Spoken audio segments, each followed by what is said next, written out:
अस्सलामुअलैकुम, मैं हूँ शान से। उम्मीद करती हूँ कि आप बिल्कुल ठीक होंगे। बात करना चाहूँगी इंडिया और पाकिस्तानी ख़वातीन के दरमियान जो कल मैच खेला गया, और साथ ही पाकिस्तान क्रिकेट बोर्ड के चेयरमैन ने जो एक प्रेस कॉन्फ्रेंस की है जिसमें उनके साथ सिलेक्शन कमेटी के लोग थे, डॉक्टर थे, हेड कोच थे। तो खैर, सबसे पहले इस पे बात करते जाते हैं कि जो एक चीज़ मुझे बहुत अच्छी लगी, या जिस अंदाज में उन्होंने बात की, या फिर जो एक डॉक्यूमेंट उन्होंने पेश किया, एक तरीक़ाकार, एक पाथवे जो उन्होंने रखा है मीडिया के सामने और लोगों के सामने। और ज़ाहिर सी बात है, अगर इतना उस चीज़ पे काम किया गया है, प्लेयर्स से फीडबैक लिया, या फिर अगर उस पर इतनी मेहनत की गई कि इतने लोगों को बिठाया गया कि जिन्होंने दिन रात लगा के उस पाथवे बनाया या फिर उन चीज़ों पे काम किया, तो शायद जो चेयरमैन साहब के अल्फाज थे कि आप अप्रिशिएट ना करें लेकिन एटलीस्ट एक्नॉलेज करें। लेकिन मैं उस चीज़ को अप्रिशिएट करती हूँ कि जो इतने अरसे दराज से कि फ़िटनेस पे काम हो रहा है, प्लेयर्स की फ़िटनेस को देखा जाएगा, इस बेस पे सेंट्रल कॉन्ट्रैक्ट दिया जाएगा, टेस्ट क्रिकेट ज़रूरी है, डोमेस्टिक ज़रूरी है, लेकिन अनफॉर्चुनेटली इन चीज़ों को उस तरह से एग्जीक्यूट नहीं किया गया, जो कि मुझे लगता है शायद बहुत सी खामियां थी। हमेशा सेंट्रल कॉन्ट्रैक्ट जो है हर साल आ जाता था, जिसमें शहीन, बाबर, रिजवान को ए में, कभी शहीन को नीचे कर दिया जाता था, कभी नसीम ऊपर। नसीम को तो खैर हमेशा अंडररेटेड ही करार दिया गया है। लेकिन खैर काफ़ी ऐसी चीज़ें होती थी, लेकिन वो सेंट्रल कॉन्ट्रैक्ट किन बेसिस पे बनता था, जो कि मुझे लगता है कि अच्छा जी, शहीन है, ये चीज़ का काफ़ी नाम है, लोग इसको जानते हैं, एक पॉपुलैरिटी है, फेमस है, चलो इसको एक कैटेगरी में रखते हैं। बाबर है तो इसको तो आप पे से नीचे ला नहीं सकते। रिजवान है, नहीं नहीं, रिजवान भी नीचे नहीं आएगा। तो इन चीज़ों की बिना पर इनको सेंट्रल कॉन्ट्रैक्ट दिया जाता था, जो कि शायद किसी भी प्लेयर के लिए बहुत इंपॉर्टेंट है उसके क्रिकेटिंग करियर में। या फिर अगर आप क्रिकेट जाके खेल रहे हैं, पाकिस्तान क्रिकेट बोर्ड के साथ आप मुंसलिक हैं, तो आप सिर्फ चाहते हैं कि आपको वहाँ से सेंट्रल कॉन्ट्रैक्ट मिले। मैच मिलना तो बात की बात है, क्योंकि आपकी एक सैलरी आती है एक महीने की, जिसमें आपको पता है कि 45-50 लाख आ गया तो ठीक है, फिर मज़े ही मज़े हैं। बाकी क्रिकेट जो है देखी जाएगी, मैच जीतना ना जीतना अलग बात है। बगैर कोई वक्त ज़ाया किए चेयरमैन साहब ने जो बात कही, या फिर क्लियर मैसेज दिया कि हम किस तरह से इन प्लेयर्स को किन कैटेगरी में रखेंगे या सेंट्रल कॉन्ट्रैक्ट देंगे। सबसे पहले उन्होंने जो बात की, जो मैंने शुरू में कहा है कि हम डेटाबेस करेंगे। जो 15% है वो सिलेक्शन कमेटी के ऊपर होगा कि वो क्या फ़ैसला करती है, और 85 जो है 85% परफॉर्मेंस के ऊपर होगा। और परफॉर्मेंस मज़े की बात है, वो ना सिर्फ ये होगी कि T20 में अच्छा इसने किया या फिर फ्रेंचाइज क्रिकेट में अच्छा खेला, नहीं, वो डोमेस्टिक से निकाली जाएगी। और उसके बाद T20I में अगर कोई प्लेयर खेल रहा है, फिर ODI में कोई खेल रहा है, या फिर टेस्ट फॉर्मेट का कोई मैच है, तो उसमें भी देखा जाएगा कि इस प्लेयर ने अच्छा 50 या 100 कर ली है। लेकिन हमें इससे कोई गर्ज नहीं, हम देखेंगे क्या टीम की रिक्वायरमेंट थी, क्या ये प्लेयर जो है टीम के लिए यहाँ पे खेला है या अपने लिए खेले हैं। तो ये बहुत अच्छी बात है अगर इन चीज़ों के ऊपर है कि, या फिर इस पाथवे की, अगर इन चीज़ों के ऊपर है कि काम किया जाता है, तो ये बहुत अच्छी चीज़ होगी। लेकिन मैं हर सहाफ़ियों का रिएक्शन देती हूँ, और वही बात है कि जब एक पैनल बैठा हुआ है और सामने इतने सहाफ़ी बैठे हैं, तो जो सहाफ़ी हैं वो पाकिस्तान की आवाम को वहाँ पर रिप्रेजेंट कर रहे हैं। लेकिन वो क्या सवाल करते हैं कि सर, ये जो आपने बात की है कि डेटाबेस होगा, तो इस सिलेक्शन कमेटी का क्या काम है, क्या ये AI बेस्ड है? आई एम सॉरी, लेकिन ये बहुत ही लेम सवाल थे। खैर, उनकी भी उस चीज़ में डिटेल में बात करना चाहूँगी, लेकिन खैर इस पे आते हैं। और उसके बाद उन्हें ये कहा है कि जो क्राइटेरियाज हैं, कि क्या क्या पॉइंटर्स हैं कि इनकी बिना पे आगे मज़ीद क्या कैटेगरी होगी, है वो है फ़िटनेस। कि अगर आप चाहते हैं कि सेंट्रल कॉन्ट्रैक्ट आपको मिले, तो उससे पहले आपका फ़िटनेस टेस्ट होगा, डोमेस्टिक में आपकी परफॉर्मेंस देखी जाएगी। और हाँ, और वो सेंट्रल कॉन्ट्रैक्ट तभी एलिजिबल होगा आपके लिए जब आप डोमेस्टिक क्रिकेट खेलेंगे। वो बहुत ज़रूरी है, चाहे वो बाबर आजम है, शहीन शाह अफरीदी हैं, रिजवान हैं, शादाब हैं, फ़खर जमान हैं, हर बंदे के लिए बहुत ज़रूरी करार दिया गया है। और अच्छा, आकिब जावेद ने भी साथ फिर बात की, उन्होंने कहा कि कुछ प्लेयर्स के साथ काफ़ी शायद माजी में ज़्यादती होती थी, कि उसको वो डिज़र्व, वो चाहता था कि मुझे A में रखें या B में रखें, लेकिन उसको उस कैटेगरी में नहीं रखा जाता था, जो कि प्लेयर जो समझता था हमारे साथ ज़्यादती हुई है। लेकिन वो चीज़ें इस प्रोसेस के थ्रू नहीं होंगी। अच्छा, अगर कैटेगरी देख लें कि एक कैटेगरी में कौन से प्लेयर होंगे, तो वो जो टेस्ट फॉर्मेट के होंगे वो A कैटेगरी में होंगे। और मसले की बात है, अच्छा वैसे प्रेस कॉन्फ्रेंस तकरीबन पूरी सुनी है, लेकिन ये मैंने बात सुनी नहीं है, लेकिन मैंने हाँ एक पेज पे पढ़ी है ज़रूर, क्योंकि जब आप रिसर्च करते हैं तो आप हर चीज़ को देख रहे होते हैं। हालांकि ऑल दो कि मैंने पूरी वीडियो देखी है, सहाफ़ियों की बातें भी, उनके जवाबात भी पैनल के, लेकिन वो भी बात एक बीच में थी कि जो प्लेयर टेस्ट क्रिकेट खेलेगा वो फ्रेंचाइज क्रिकेट नहीं खेलेगा। तो क्या इसका मतलब शहीन शाह अफरीदी, बाबर आजम, क्या ये फ्रेंचाइज क्रिकेट नहीं खेलेंगे? वैसे ये बात मैंने नहीं सुनी वीडियो में, लेकिन मैंने एक पेज पे देखा था, तो जो कि मुझे बहुत ज़्यादा अजीब भी लगी, और इस चीज़ से शायद this is the only thing जिसे मैं अग्री नहीं करती कि मतलब फ्रेंचाइज इस तरह। तो बाबर आजम अगर हम चाहते हैं कि टेस्ट क्रिकेट खेलें, लेकिन वो पाकिस्तान सुपर लीग नहीं खेलेंगे क्या?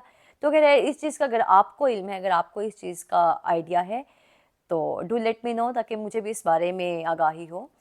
लेकिन है बी में जो है ओडीआई के होंगे, सी में टी20 के होंगे, लेकिन जो प्लेयर टेस्ट और ओडीआई खेलेगा वो ए भी कंसीडर किया जाएगा, और उसके बाद जो टी20 और ओडीआई खेलेगा वो बी सी में होगा। तो खैर इस तरह से उनकी जो कैटेगरीज बना दी गई हैं, जो कि मुझे लगता है बहुत एक अच्छा तरीकाकार, या फिर जो एक कह लें कि हम कहते थे कि डोमेस्टिक क्रिकेट को रिस्पेक्ट नहीं दी जाती, इस चीज़ को रिस्पेक्ट नहीं दी जाती, ये है।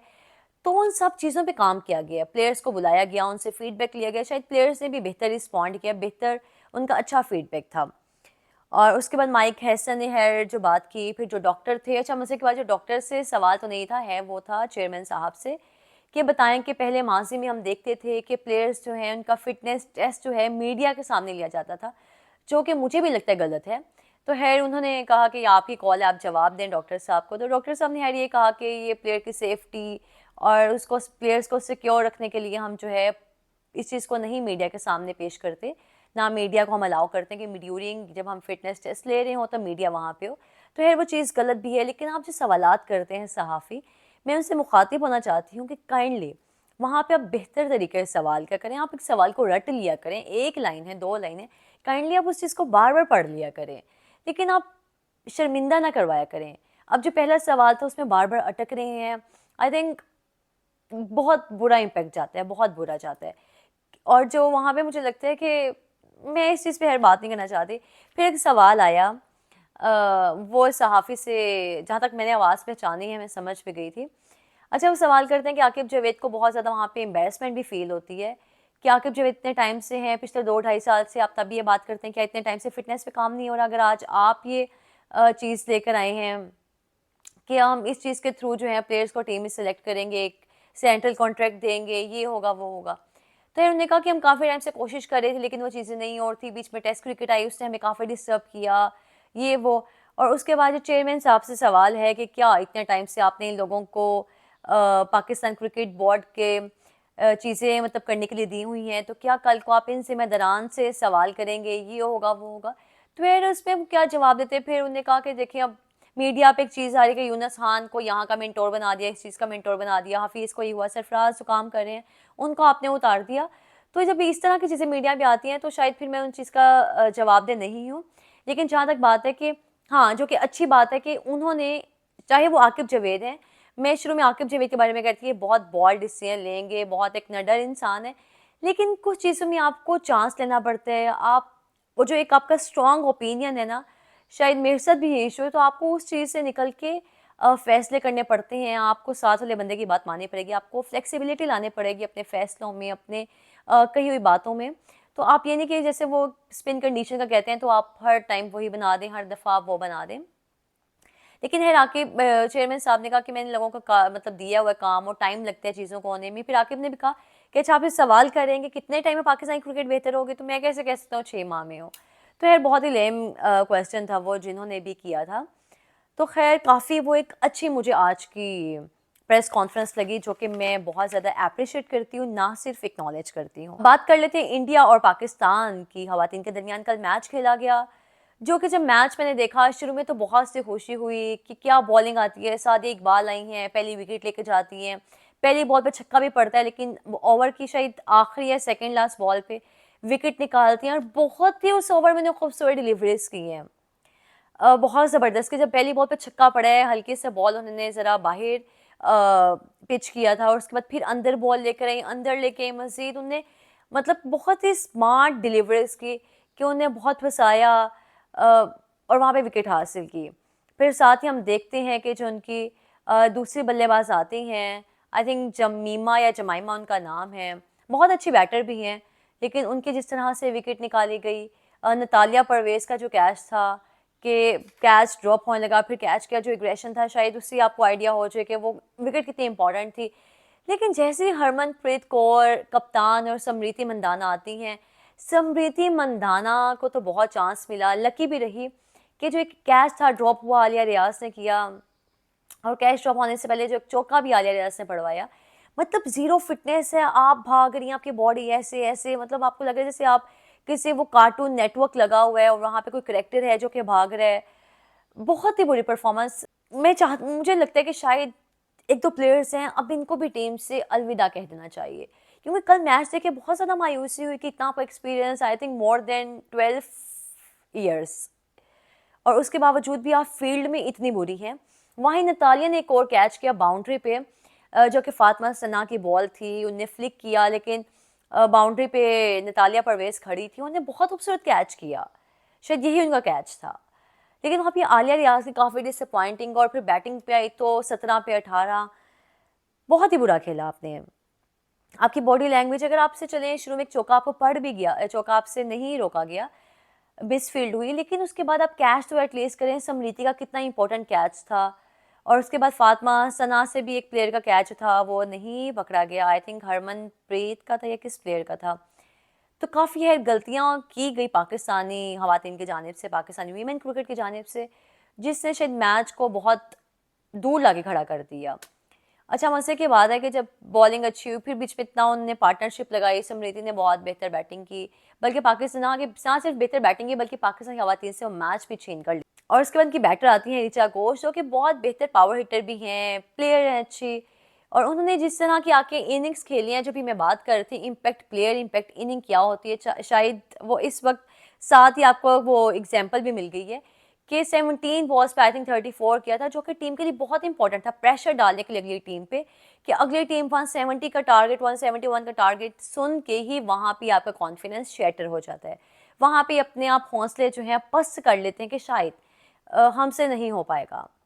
तो वो चीज़ शायद इसमें इन्होंने बहुत बेहतर रोल प्ले किया। जो इनकी एक नई बैटर थी भारती फुलमली, उन्होंने कुछ नहीं किया, एक ही रन बनाकर आउट हो गई 3 बॉलों पे।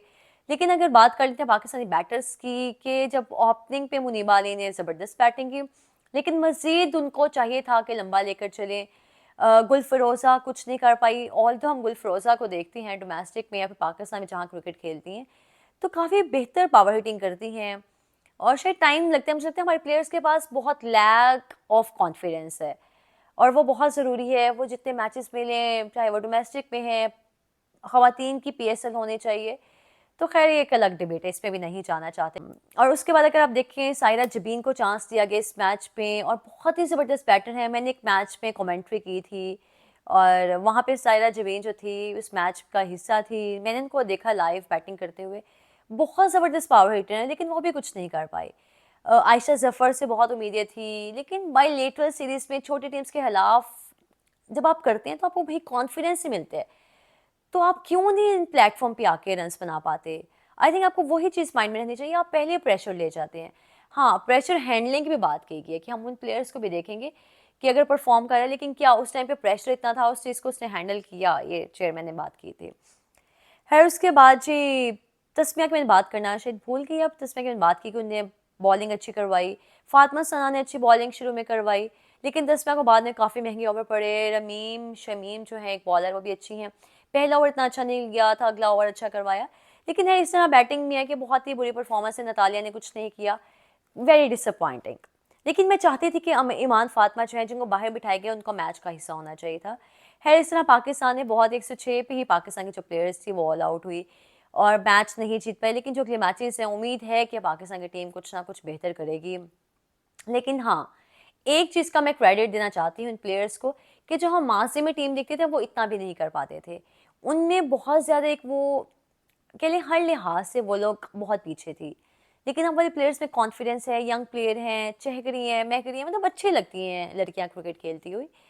तो शायद, और मैं मज़ीद यहाँ पे एंड करना चाहती हूँ क्योंकि मेरे से ही मज़ीद बोला जा रहा है, मुझे इजाज़त दें, अपना बहुत सारा ख्याल रखिएगा, ओपिनियन दीजिएगा सेंट्रल कॉन्ट्रैक्ट वाली चीज़ पे, और पाकिस्तान और इंडिया के दरमियान जो मैच खेला गया था, इंडिया ने जिस अंदाज में कंटेंट बनाया और वो उस चीज़ को, उस जीत को सेलिब्रेट किया, तो शायद पाकिस्तान में भी अभी होना चाहिए। अल्लाह हाफिज़।